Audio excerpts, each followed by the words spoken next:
Switzerland पूरी दुनिया में हर लिहाज से नंबर 1 मुल्क कहलाता है। खुसूसन आइन और कानून की हुक्मरानी के हवाले से कहा जाता है कि साबिक अमरीकी सदर बुश और नायब सदर डिक चेनी ने सरजमीन स्विस का सफर इस खौफ से मुलतवी किया था कि उन्हें खदशा था कि वहाँ इराक में जंगी जराइम के मुकदमे में उनके गिरफ्तार हो जाने का इम्कान था। लिहाजा स्विट्जरलैंड में कानून की हुक्मरानी का इससे बड़ा सबूत देना मुमकिन नहीं। स्विट्जरलैंड के खूबसूरत मनाजिर, आलूदगी से पाक फिजा और शफाफ पानी की झीलें हर बरस करोड़ों सयाहों को अपनी तरफ खींच लेती हैं। यहाँ आने वाले सयाहों में जर्मन, अमरीकी और बरतानवी शहरियों के बाद चीनियों का नंबर आता है। उसके बाद खलीजी बाशिंदे और हिंदुस्तानी यहाँ कदम रंजा फरमाते हैं। ये मुल्क हर साल अक़वाम मुत्तहिदा की दर्जाबंदी में दुनिया का बेहतरीन मुल्क करार पाता है। स्विस सरजमीन में दाखिल होते ही सफाई और ताजगी का एहसास होता है। जा बजा 4 मुख्तलिफ किस्म के कूड़ेदान नजर आते हैं, जहाँ बोतल, कागज, नामियाती अज्जा और आम कचरे को ठिकाने लगाया जाता है ताकि उन्हें रिसाइकिल करके दोबारा काबिल इस्तेमाल बनाया जा सके। इससे अवाम की तालीम और शऊर की अक्कासी भी होती है। क्यों ना हो आखिर। स्विट्जरलैंड में इंडियन सयाह छाए हुए हैं। किसी कोने में चले जाएं, ट्रेन में बैठें, पहाड़ पर चढ़ जाएं, हिंदी गुफ्तगू मुसलसल समाज से टकराती है। इंटरलॉकिन में बाजार के बीचों बीच यश चोपड़ा जी का मुजस्मा नस्ब है। हर हिंदुस्तानी उनके दर्शन करके तस्वीर जरूर बनवाता है।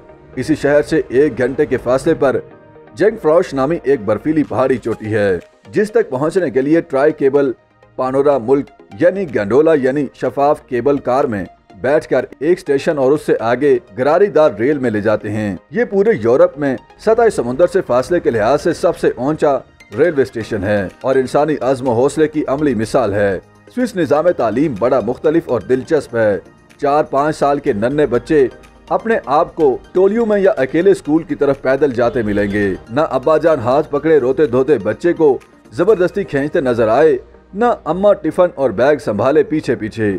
अकेले आने जाने से बच्चों में कम उम्री से ही आज़ादी, खुद मुख्तारी और गैर मोहताजी का तस्वुर रासिख हो जाता है।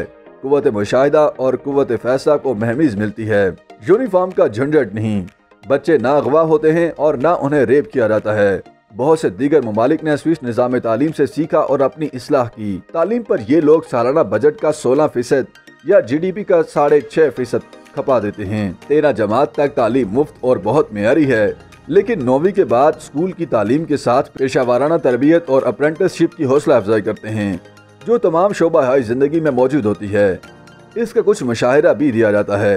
यूनिवर्सिटी की तालीम मुफ्त नहीं, लेकिन बरतानिया से निस्बतन सस्ती है। स्विस तजदीदी सोच यानी इनोवेशन में आबादी के लिहाज से दुनिया की अव्वल कौम है। इनोवेशन का उर्दू तर्जुमा जिद्दत किया जाता है। फी मिलियन आबादी सबसे ज्यादा नोबेल प्राइज हासिल करने का ताज भी इसी कौम के सर पर सजा है। ज्यूरिख में क्लॉक और वॉच म्यूजियम देखकर पता चला कि इनोवेशन और जिद्दत में वाकई बड़ा गहरा ताल्लुक है। आज दस्ती घड़ी का नाम सुनते ही फौरन स्विट्जरलैंड जहन में आता है। जब प्रोटेस्टेंट मसल्लह जॉन केल्विन ने 16वीं सदी में सादगी के सख्त मजहबी उसूल मुतारिफ कराते हुए जेवरात पहनने पर पाबंदी लगा दी, तो स्विस जौहरियों ने घड़ियां बनाना शुरू कर दी और फिर ये सनत मुसलसल तरक्की करती गई। स्विस चॉकलेट भी घड़ियों की तरह बहुत महंगी होती है। यहाँ के लोग चॉकलेट के इतने शौकीन हैं कि ये खित्ता चॉकलेट के फीकस इस्तेमाल में पहले नंबर पर आता है। इस जन्नत नज़ीर मुल्क की मुतज़ाद बातों को नज़रअंदाज नहीं किया जा सकता। एक तरफ यहाँ कम अज़ कम फी घंटा तनख्वाह 23 फ्रंक है, जो दुनिया में सबसे ज्यादा है, लेकिन दूसरी तरफ शदीद महंगाई के बायस इस कम अज़ कम तनख्वाह में गुजारा करना नामुमकिन होता है। जहाँ 1991 में तमाम औरतों को हक राही दही नसीब हो सका, जबकि सन 2004 तक घरेलू तशद्दुद जुर्म ही नहीं था। पहली और दूसरी जंग अजीम में गैर जानिबदारी का बहुत चर्चा है, लेकिन यह भी हकीकत है कि इस दौरान जर्मनी से स्विस बैंकों में आने वाली दौलत को छुपा कर रखा गया। आलमी यहूदी कांग्रेस की तरफ से कायम किए गए मुकदमे के तस्वीर में बिलाखिर स्विस बैंक मुतासरीन को $1.25 अरब की अदायगी पर मजबूर हुए।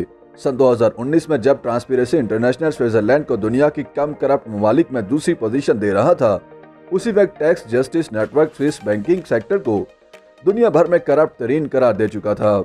यहाँ मजहबी मामलात में रोक टोक नहीं और लादीन अफराद की तादाद 25% से ऊपर हो चुकी है, लेकिन साथ ही प्रोटेस्टेंट गिरजाघरों में इंतहाई ऊंची आवाज में बार बार घंटे बजाए जाते हैं। अक्सर इलाकों में यह सिलसिला अली सुबह शुरू हो जाता है और तादेर जारी रहता है। दिलचस्प बात यह है कि रात 10 बजे के बाद टॉयलेट फ्लश करने को बदतमीजी और पड़ोसियों के आराम में खलल डालना समझा जाता है। YouTube पर गूगली न्यूज देखने के लिए youtube.com की सर्च बार में गूगली न्यूज टीवी टाइप करें। गूगली न्यूज के पेज पर सुर्ख रंग के सब्सक्रिप्शन वाले बटन पर क्लिक करना ना भूलिए। YouTube पेज पर अपलोड होने वाली वीडियोस से बाखबर रहने के लिए बेल आइकन पर क्लिक कीजिए। आपको हर नई वीडियो के बारे में नोटिफिकेशन मौसूल हो जाएगा।